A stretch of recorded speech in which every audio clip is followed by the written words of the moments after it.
samari duba bari ƙaryan arziki, abinda Allah ya baka tsaya wurin ka gode ma Allah.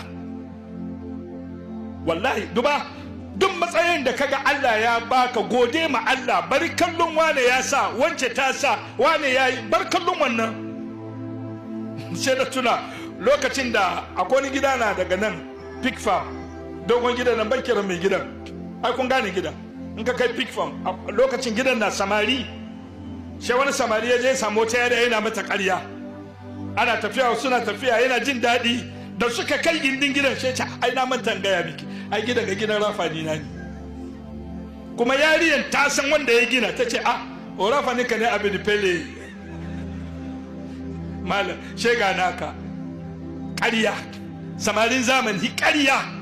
Akwai wanda ke zuwa ya haya trouser, ya haya shirt da agogo da takalmi, wai za shi fira, ya shafa tulare na aro, ya ƙara zo ya cire ya saura cikin guntun wando unguwansu. Yaya ne musulunci ya ce kai dole.